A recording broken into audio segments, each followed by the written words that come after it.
And what do you do when you get to the stop sign? And then what do you do? Thank you, you look both ways. That's just common behavior.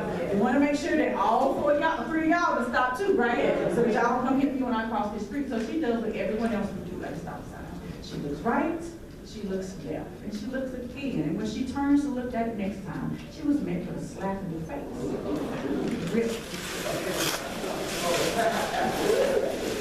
And she was stunned because out of nowhere, she gets this slap, and she's like, what just happened? Never happened before.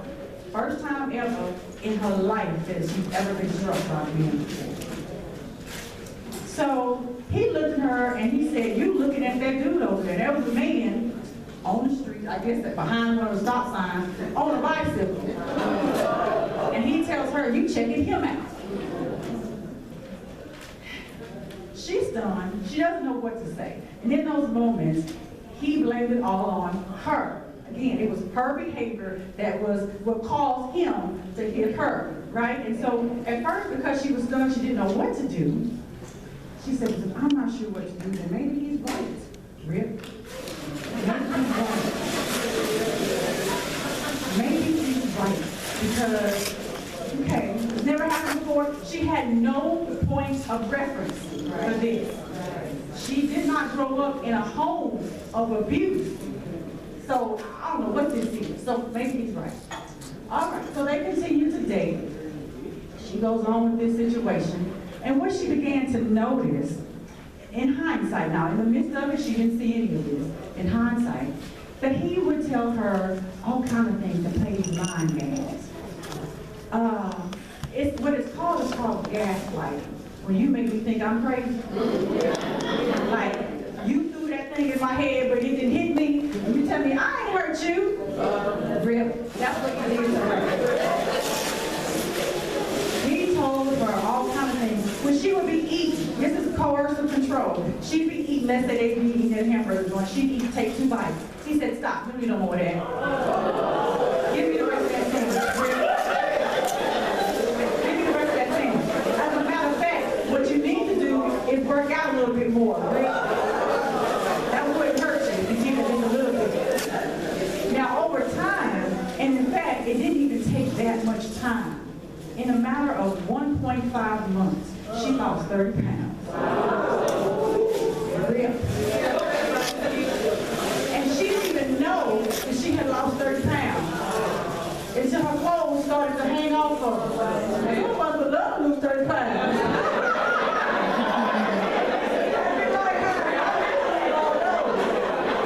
She didn't mean to. She called her grandmama and everybody, can y'all send me some clothes? Because I can't fit my clothes. All right, so she lost 30 pounds. At one point, she went from a size 14 to a size 6. And it doesn't take long. You starve yourself at one point because you can't take 2 bites every time you eat. And you're working out because you need to.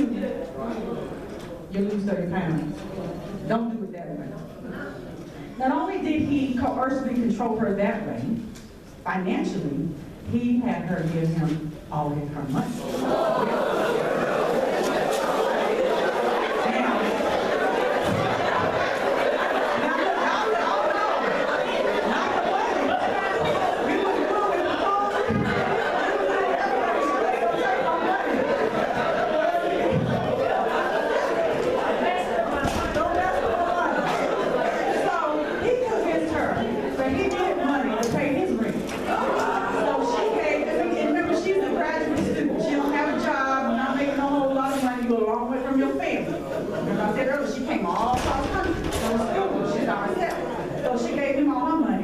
And then realized she gave him all her money to pay his rent, that she actually felt hungry one day.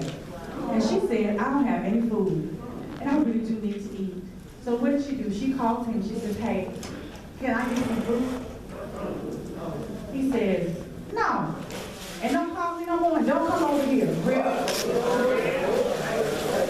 So at this point, her mind is gone. So she said, he said, don't come over there. What we do when somebody tells us that? Go over there.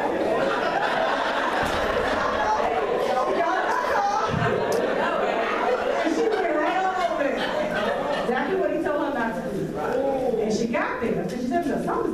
Something going on, something going on, something going on. She looked through the window, he ain't never another woman. So, you might run out of pictures while you're so, he's in there with another woman. And so she, at this point, she's like, I gave him all my money to pay rent at his house. I ain't got no food. He's up here with some other female. So she mad now. She got mad. So she decided, I'm gonna get him outside because he's gonna talk to me about it. So she trying to figure out, she jingling his door, his car, trying to make the alarm go off, and he still didn't come out yet. And she got in the car, somehow the car must have been open. She got in, she honking home. He gonna come out now. He did. And so did a whole bunch of other people. Because he was in an apartment complex. So you know you bring attention to yourself. So he came out to other folks. He come out, how he come out? You think he come out like, oh, what's going on? He came out, he came out real crazy. So crazy that, you know, they were going back and forth. He was trying to drive her out the car and all this kind of stuff. And then there was a security guard in the apartment complex that came in between the two of them. This thing, so bold. Security guard is here. Guy's here, she's here. They going back and forth. He was a round security guard. It's on her chin. And the security guard was like, dude, what are you doing? Okay, there's an audience now. So you both up to interview because you got an audience. What else you both do? We ain't nobody around, right? So she's still going at it. No, she is totally not present. Her mind is gone at this point. And he got a whole other thing going on too. So the tussle continued. Somehow the guard got out of the way. He clocked her one more time. She blacked out. She blacked out. Real. She blacked out so much so she wakes up in the ambulance. Blood coming out of her mouth, coming out of her nose. And they ask her, what happened? Who did this to you? What do you think she did? She didn't take him. I don't want to tell y'all who did this. Real. I don't want to tell you. And she said to me, Shana, I didn't want to tell them who did it. Not because I didn't think he was wrong, because I knew I wasn't done with him. I knew I wasn't done with him, and I wanted to get back with him. That's why she didn't want to tell me. So she did. She gets to the hospital. Now your family's from out of town. Where they at? They here. They coming like, okay, we got a problem. What's going on? Because they didn't know all this was going on. They were a long way away. So they get here, and they tell her, you know, call the police. And she's like, no, I'm not doing any of that. And she didn't do any of that. She gets out of the hospital. They get back together. Rick in. So he can just say, you know, my bad, it's all good, no problems, we'll be all right. So she's with him again. And she goes through this relationship with him for a total of about 3 years. 3 years. And the only way she got out of this, it was not because she broke it off with him. It's because he ended up just dumping her. That's what happened. So now you have her all in pieces on the floor. Y'all see it on the floor? So fast forward several years. She's 30 years old now. Okay? So she's out of school, she's graduated, she's working, she's moving. Dated for a very short period of time, finds out that she's pregnant. So in her mind, she's like, well, I need to create this family. So she goes, at this point, when this situation occurred, she was 7 months pregnant, and he was a cheater too, because he was pregnant as well. He was a cheater. She confronted him about his cheating. So this particular time, at 7 months being pregnant, she confronted him. He proceeds to pick her up and throw her off the bed. She's 7 months pregnant. If we have paper left, she's already in pieces on the floor. And so, now mind you, women who have been abused previously may find a time when they're in another situation that's similar, they're going to respond differently. Some will. Her different response was, oh, you're not going to beat me without me fighting back. See, that's not going to happen this time. Okay? So she goes toe to toe. this is a big dude.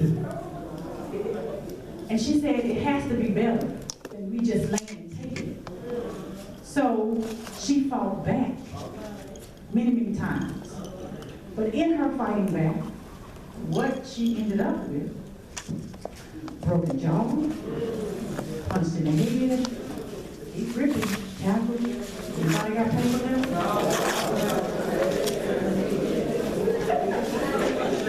And after he would apologize, and he would say, and she would think, you know, it just happened at one time, or this is different this time. Somewhere in her spirit, she got the gumption to press charges against him. And maybe it was because she had children by this time. I'm not sure what the difference was for her, but she did. And she just knew that it's right. It's just not right. But when you think about it, you look at this pile on the floor, what words would you describe how that has to feel? Give me some words. What does that feel like? Broken. Shattered. Empty. Dysfunctional. Angry. I mean, you talk about broke down, beat down, and destroyed. None of that. And she said that they did everything to rip her all her self-esteem. Everything. Now, did she fit the stereotype? No family history of violence, Christian family, because they don't have it in the church, right? None of that. She had a graduate degree. She had a good job. Matter of fact, she worked for herself. By this time, all of that. And she was an abused woman. And I say that to say it could be any of us. It does not matter. All of the accolades you have, it could be you. But you got to call it what it is when it shows up, if it does. Now, one of the things that she said to me, she said, Shana, I began to reflect on why has this happened? 2 times in about a decade, twice, devastated. She said, I realized it came from my childhood issues. She said, I was addicted to trying to prove my worth. Addicted to trying to prove my worth. She says, I'm not good enough. I gotta prove that I am. Instead of me leaving because they telling me I'm not good enough, I chose to stay because I was like, I'm gonna make you see that I'm good enough. In this twisted kind of way, in her mind, her staying and fighting was disproving what they were saying to her, but in reality, what was really happening? They were tearing her down even more. Tearing her down even more. How many of you are addicted to trying to prove your worth? Who believes that they are not good enough? Now, I believe this to be true. We are motivated to do what we do based on what we believe to be true. If you walk around with your truth that says, I'm not good enough, and I have to prove who I am to this, that, there, the third, you're going to do things based on that belief. That's a bald-faced lie. You were good enough before you even showed up. It was nailed to the cross a long time ago. And you don't have to prove to nobody, not just walking on this earth, about your worth. So let's get to the triumph, because that was the trial, right? The trial is in pieces shattered all over the floor. You know what that is. So here comes the triumph. She said, Shana, I got so tired of hearing people say, girl, I wouldn't take that if I was you. You, people who ended up knowing in her smaller circle, you crazy. Ain't no man gonna hit me like that. You know, hey, you don't know what you would do in that situation. You talk big talk, but you walk a day in somebody else's shoes and then tell me what you're gonna do. You don't know. And she said, I got so tired of that. And I didn't want to hear from nobody else. Shana, I didn't want to hear from nobody else but God. when I tell you the but God, I said, oh my God. When I was thinking, I said, okay, God, tell me what it is that the women at the WOW conference need to hear today.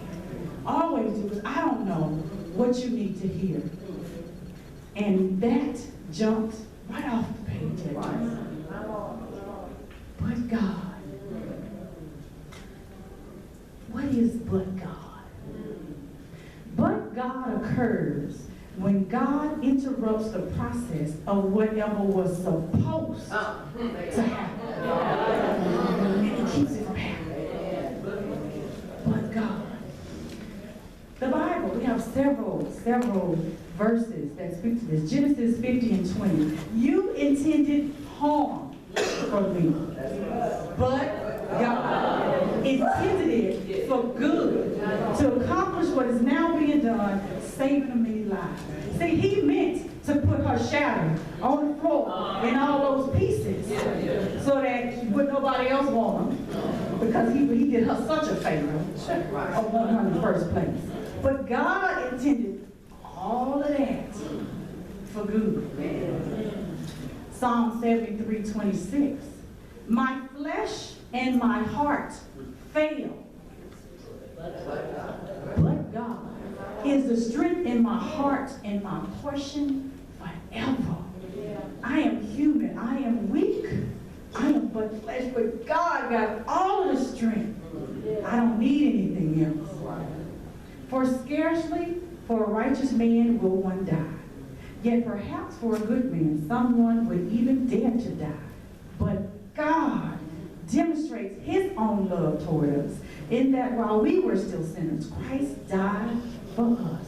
Sisters, we were supposed to be dead. We weren't supposed to be here, but God saw it fit to send His Son that we may be here. But we gotta be here right. We gotta be here right. 1 Corinthians 10:13. There hath no temptation taken you, but such as is common to man. But God is faithful, who will not suffer you to be tempted above that ye are able, but will with the temptation also make a way to escape that ye may bear. Oh, did you know but God? Can you think of your but God experience? This already happened. You here, so I know you didn't have a but God. Yes, you have. You had multiple ones. Just keep living if you ain't had one yet. Because it's coming. It's coming. Eye has not seen, nor ears heard the things which God has prepared for those who love Him, but God has revealed them to us through His Spirit. 1 Corinthians 2:9-10. We have no clue what He has in store for us. But God, He will reveal. I have a little demonstration. I need 2 volunteers. 2 ladies to come up and we're going to do a but God. And I knew Sister Douglas. She's always volunteer for everybody. Look, what you need? I got you. I got it. Okay, you stand here. I need 1 more. Okay, I got 2. Okay, y'all stand right here. Y'all stand right here. I got Texas City and South City over here. All right. Let's see about but God. So this is a puzzle.